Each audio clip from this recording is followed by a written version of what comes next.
Hey, buddy, hit that subscribe. Just a sec for you, but it means the world to me.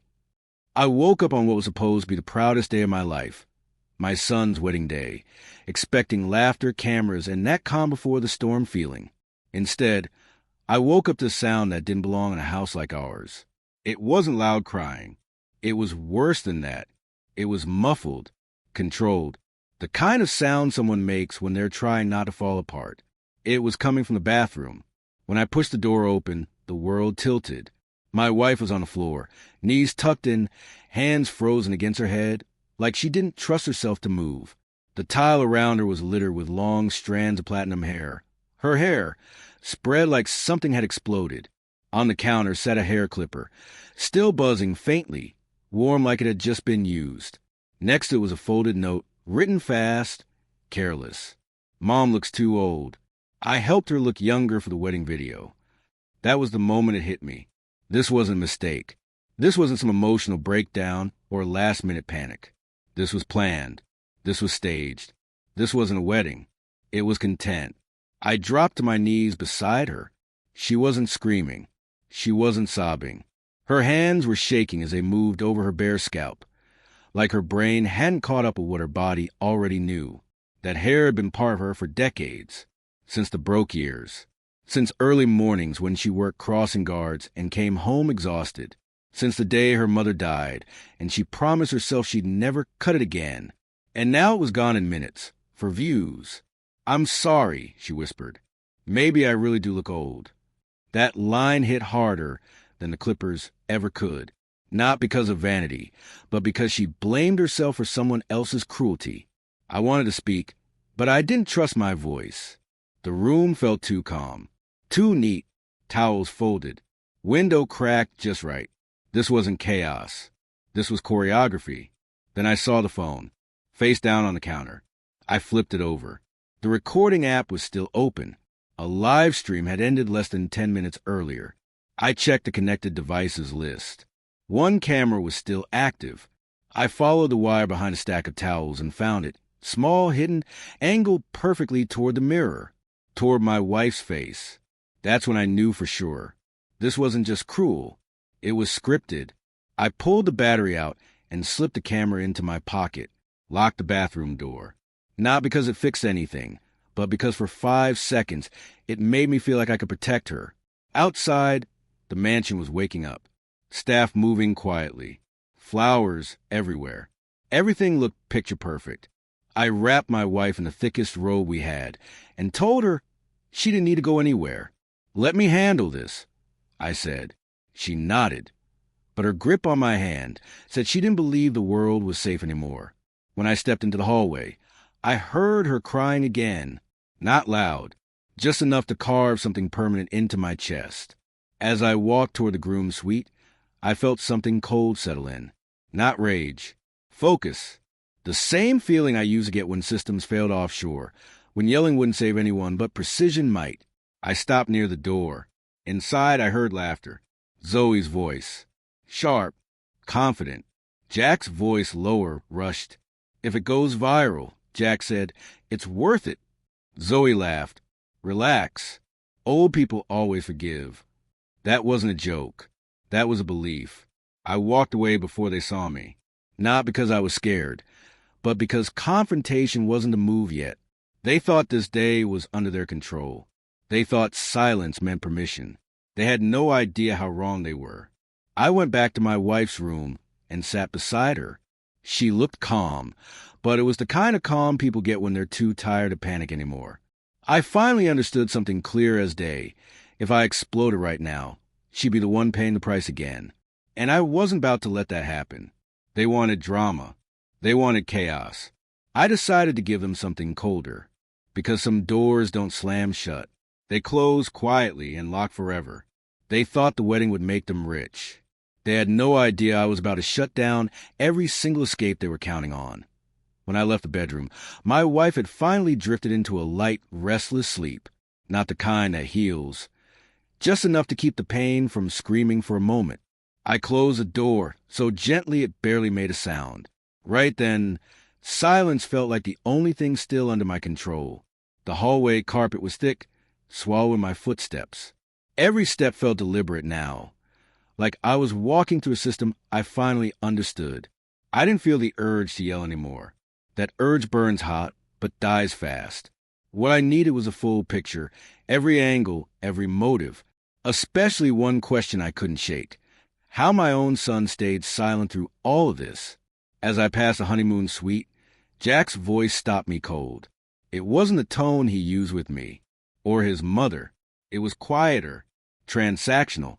"Don't stress," he said. "It's just a few uncomfortable minutes." Zoe replied instantly, no hesitation at all. "I need the numbers. The more controversial it is, the better it performs. You know that." I didn't lean closer. I didn't hold my breath. My body froze on its own, like instinct had taken over. I heard paper shuffle. Then Jack exhaled. "If we hit this target, ad revenue and sponsors cover everything. The bank's already breathing down my neck. That loan can't wait." Zoe laughed softly. "You scared? Your mom's soft. She won't cause a scene. And besides, the check's already lined up." That's when disappointment hit. Not loud, not dramatic. Heavy, quiet, the kind that sinks in slow. I realized, and this wasn't just Zoe pulling strings. Jack wasn't trapped. He was choosing. "We just need today to pass." Jack said, "After the ceremony, everything settles. Mom and Dad always take my side." That sentence erased whatever denial I had left.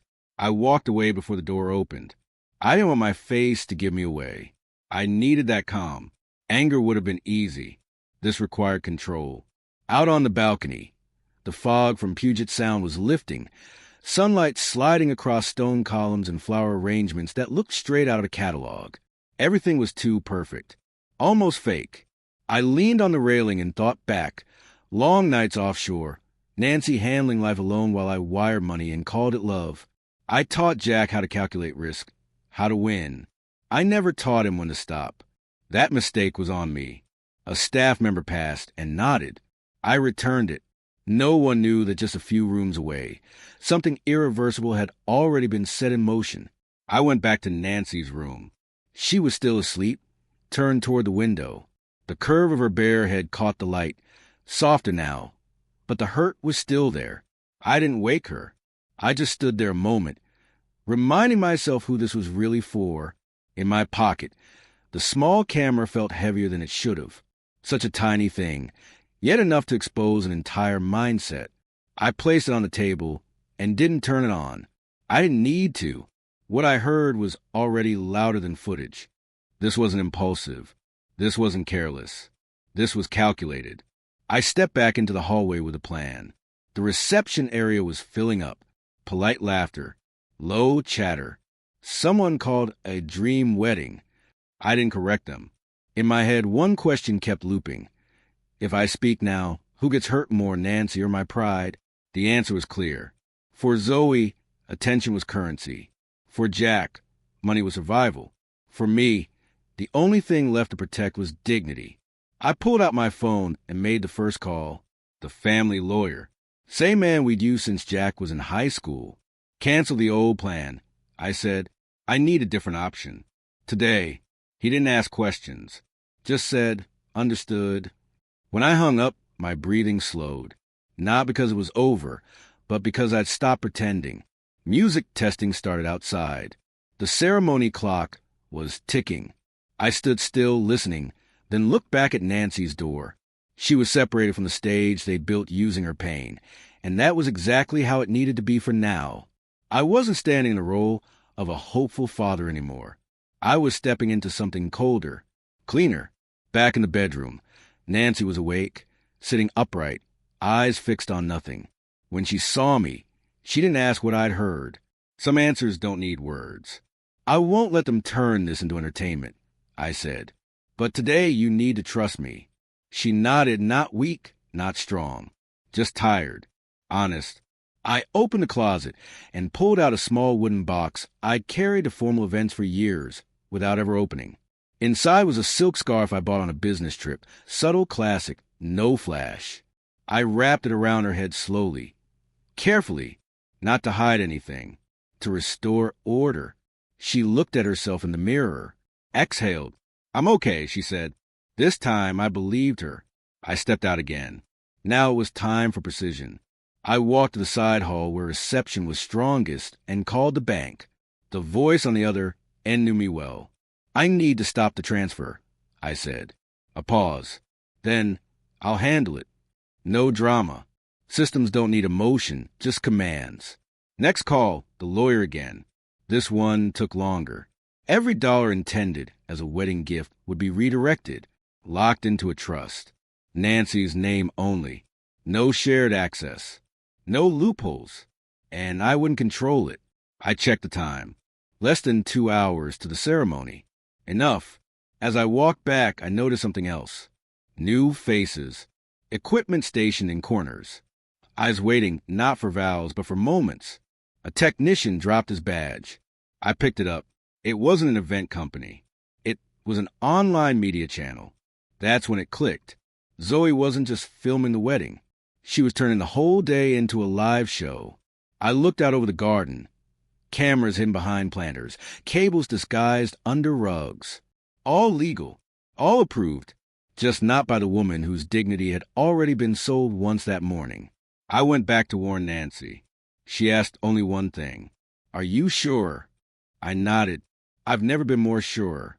We walked out together. The looks followed us. Curiosity. Whispers.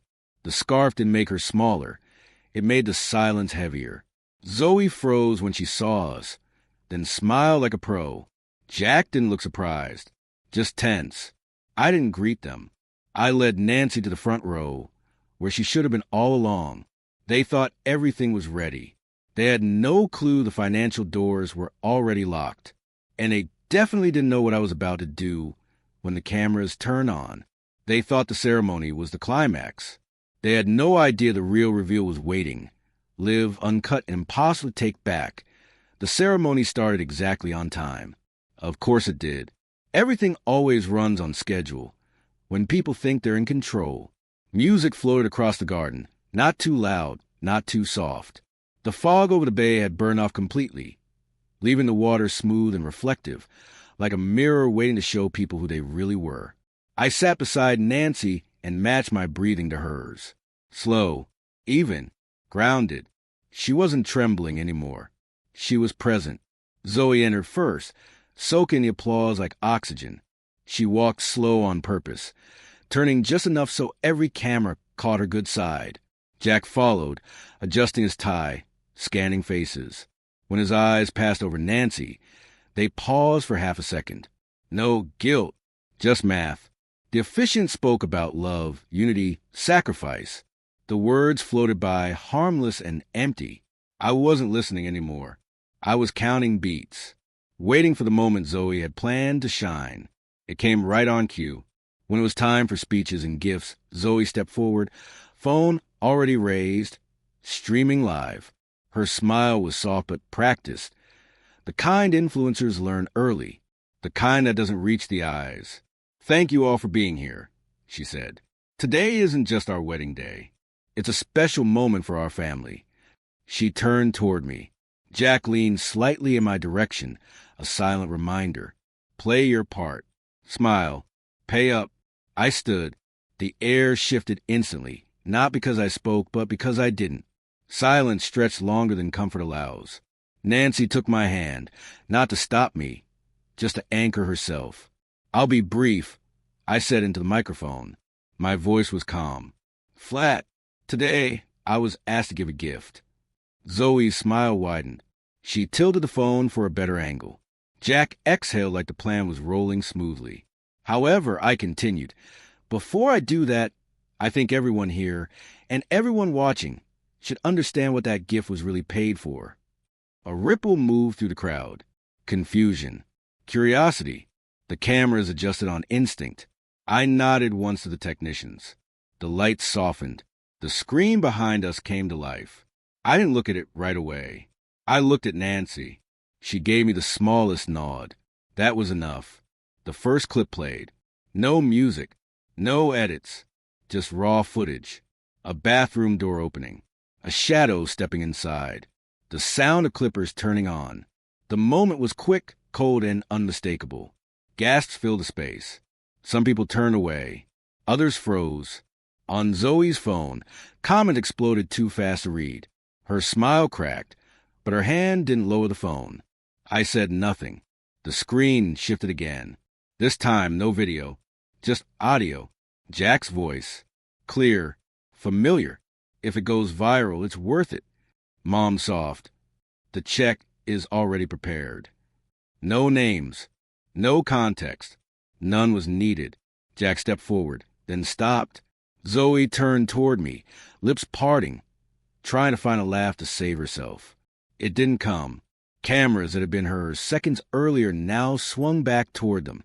No direction needed. Attention always follows truth. I picked up the microphone again. I'm not here to humiliate anyone, I said. I'm here to close a story that went too far. I pulled an envelope from my jacket. Thin, no check inside. The gift I prepared, I continued, has been redirected. It will not support people who treat someone else's pain as content. Zoe shook her head and forced a laugh. You can't. I can, I said, and I already did. I turned to Jack. My son, I said evenly, you mistook our silence for a guarantee. Today, that guarantee is gone. The room erupted, voices overlapping, chairs shifting, whispers turning loud. Near the entrance, unfamiliar faces moved closer. Jack saw them. His shoulders stiffened. We didn't go public. We didn't chase headlines. We listened. We learned. And quietly, we began building something that wouldn't need cameras to matter.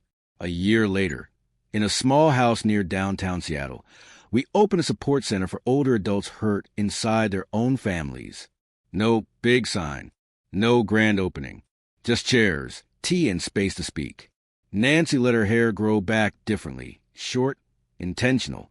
When people looked, she smiled. No explanations. One evening, she asked me, "Do you regret it?" No, I said, I just wish I'd done it sooner. I'm telling this now for one reason. Loving your children doesn't mean surrendering your dignity. Silence, when it lasts too long, stops being compassion. It becomes permission. Sometimes the bravest thing you can do is close a door, not to punish, but to protect what's left human. They thought the fallout was over. They didn't realize the real consequences were only just beginning. People think the hardest part is standing up in public. It's not.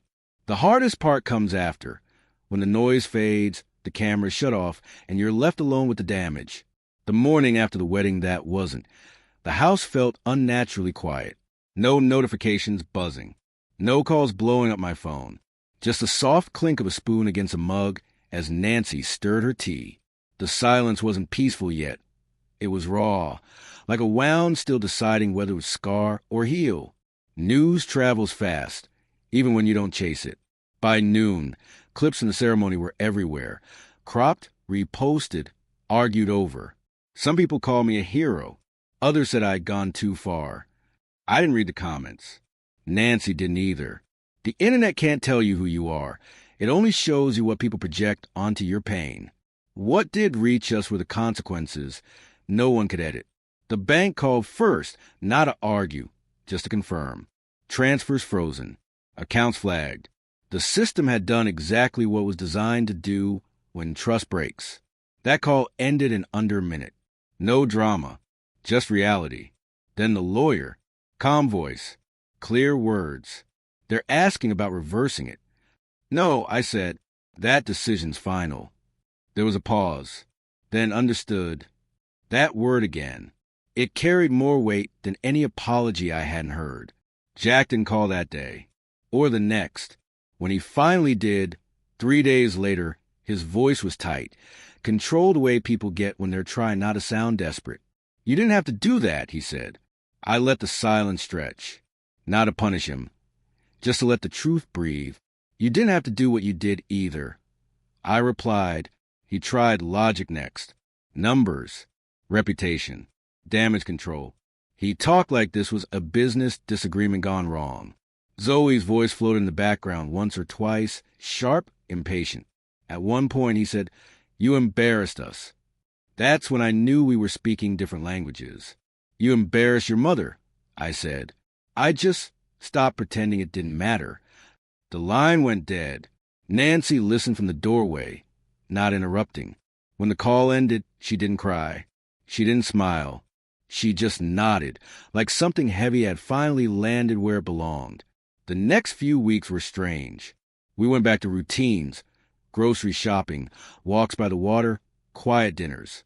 Normal things felt different now.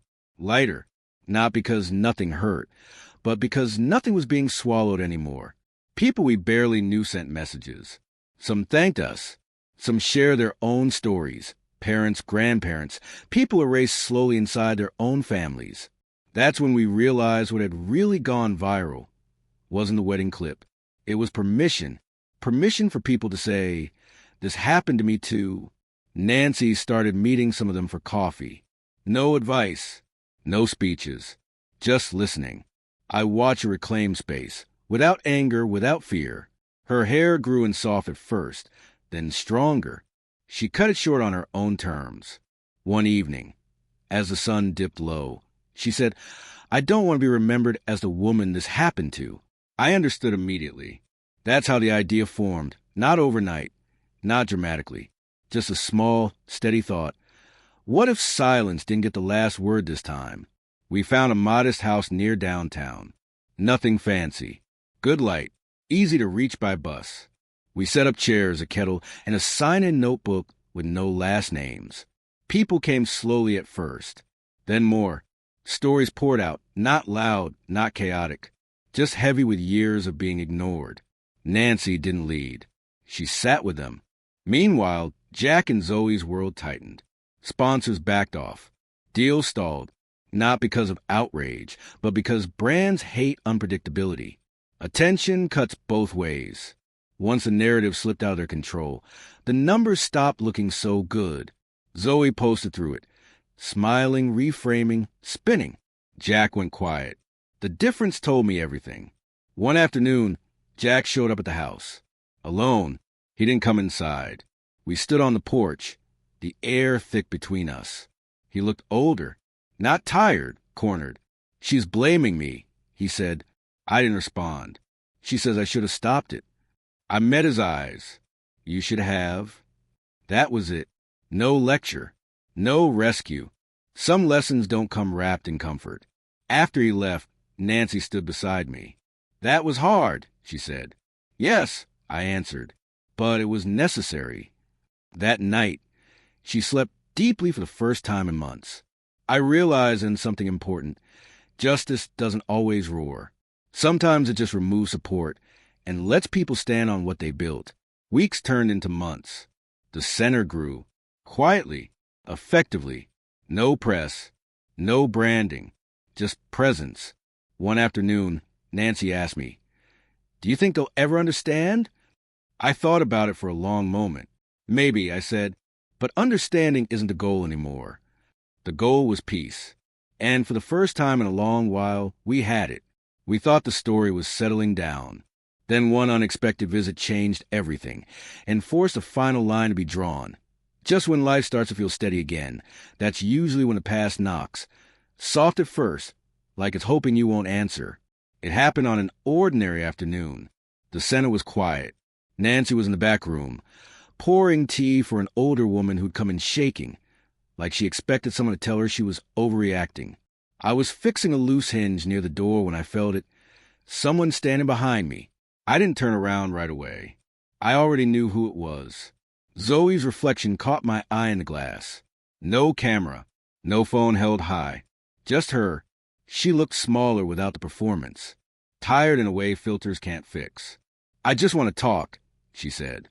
I stepped aside so she could see the sign on the door. "Quiet space." "This isn't the place," I replied. She swallowed. "Then where?" "Anywhere that doesn't belong to the people you hurt." Nancy appeared beside me. Not angry. Not afraid. Calm. Zoe's eyes flicked her head, then away. "I didn't think it would go this far," she said. "It was supposed to be content." Nancy's voice was steady. "Pain doesn't stop being pain because it performs well." Zoe tried a different angle. Regret, half-formed apologies, Blame spread thin so no one piece fell heavy. She talked about pressure, algorithms, contracts, about how Jack had needed the money. I listened until she ran out of words. Then I said, "You didn't just record someone's humiliation. You rehearsed it." One afternoon, a woman asked Nancy, "How did you stop feeling ashamed?" Nancy thought for a moment. "I realized shame doesn't belong to the person who was hurt. It belongs to the person who caused it, and the ones who watched and did nothing." That answer stayed with me. Months passed. The noise online faded, replaced by newer scandals, louder messes. That's how attention works. It burns bright, then moves on. But real consequences don't vanish just because the spotlight shifts. Jack didn't show up again. Zoe disappeared from our lives completely. We didn't block them. We didn't chase them. We simply stopped making ourselves available. One evening, as we locked up the center, Nancy looked at the empty chairs and said, "I don't hate them." "I know," I replied. "I just won't carry what they handed me anymore." That was a line. The one you don't cross twice. Because once someone learns the cost of silence, they don't pay it again. We thought the final chapter was written. But closure doesn't always come from others. Sometimes it arrives when you stop waiting for it. That I didn't answer. Nancy did. "I want you to leave," she said. "And I want you to understand something before you go. You don't get closure from us. You get boundaries." Zoe looked like she wanted to argue, but she didn't. She turned and walked out without another word. That night, Nancy sat quietly at home, folding laundry like she always had. Normal movements. Grounding movements. "You okay?" I asked. "Yes," she said, because for the first time, I didn't shrink. A week later, Jack called again. This time, his voice cracked. "They're coming after me," he said. "Sponsors, lawyers, everyone's gone." I stayed quiet. "I didn't mean for Mom to get hurt," he added. "That's the problem," I said. "You didn't mean anything beyond yourself." There was a long pause. "What do I do now?" he asked. That was the moment every parent dreads. The moment your child finally realizes the world won't cushion their fall. "You live with it," I said. "And if you change, you do it without expecting forgiveness as a reward." He didn't respond. The call ended. The center kept growing. Slowly, steadily. People came in carrying stories that had been sitting in their chests for decades. Nancy listened like she always had, with patience, not pity. She didn't try to save anyone. She just made space. That landed. Her shoulders slumped. I said I was sorry. Nancy stepped forward slightly. Sorry isn't the same as accountable. Silence filled the room, the kind that doesn't rush to be broken. Zoe finally nodded. "What do you want?" Closure doesn't arrive like people expect. There's no dramatic knock, no apology speech, no moment where everything suddenly makes sense. Most of the time, it shows up quietly when you realize you're no longer waiting for something that used to hurt. A year passed without us noticing. Not because nothing happened, but because life finally started moving forward instead of circling the same wound. The support center became part of our routine. No banners, no donations campaigns, just a place where people could sit, breathe, and say things they've been swallowing for years. Nancy never called herself a founder. She just said, "I'm here." Her hair grew back the way it wanted to, short, clean, unbothered. People sometimes stared. She met their eyes and smiled. Not defiant, not defensive, just steady, like someone who'd made peace with her reflection.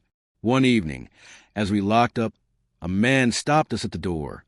His voice shook when he spoke. "I didn't know parents could say no to their kids," he said. "I thought love meant letting everything slide." Nancy answered before I could. Love without boundaries isn't love. It's surrender. That sentence could have been the ending of our story. But life doesn't wrap itself that neatly. Jack never came back. We heard through mutual connections that he'd taken a smaller job. Somewhere quieter. No spotlight. No shortcuts. Whether he learned something or just adapted, I don't know. And honestly, I no longer needed to. Zoe resurfaced online months later under a different brand name. New aesthetic. Same smile. Different audience. The internet moved on, like it always does. but she never mentioned us. Some stories don't perform well once people recognize a pattern. Nancy didn't follow any of it. She wasn't interested in watching people rewrite themselves. One afternoon, we sat by the bay where the water stayed calm even when the wind picked up. Nancy rested her head against my shoulder. "Do you think we did the right thing?" she asked. I didn't answer right away. Not because I wasn't sure, but because I wanted to say it right. "We chose dignity over comfort," I said. "That's never the wrong choice." She nodded. No more was needed. I've learned something important through all of this. Something I wish I'd understood earlier in life. Silence is powerful, but only when it's chosen. When silence is forced, when it's used to protect people who don't deserve it, it turns into a weapon pointed inward. It teaches others that they can cross lines without consequence. And once that lesson sticks, it spreads. What we did wasn't about revenge. It wasn't about humiliation. It was about ending a pattern. Some people will tell you family should come before everything. I used to believe that too. Now I believe something different. Respect comes before access. If someone, child or not, uses your love as leverage, the bravest thing you can do is step back. Not with anger, with clarity. Nancy still makes tea every afternoon, still folds scarves carefully, still listens more than she speaks. The difference now is that she takes up space while doing it. Sometimes we sit together in the evening without talking, the kind of quiet that doesn't demand anything. That's how I know peace finally arrived. If you're listening to this and you recognize pieces of yourself in it, remember this. You're allowed to draw a line. You're allowed to protect your dignity. And you're allowed to walk away, even from people you love, if staying costs you your humanity. Love shouldn't require you to disappear. As the sun sets over the bay, the light stretches across the water like a long exhale. Nancy places her hand on mine. No words. No need. Some stories don't end loudly. They end honestly. If this story gave you something to think about, share it with someone who might need it. Respect, peace, and dignity should never be optional, especially inside family.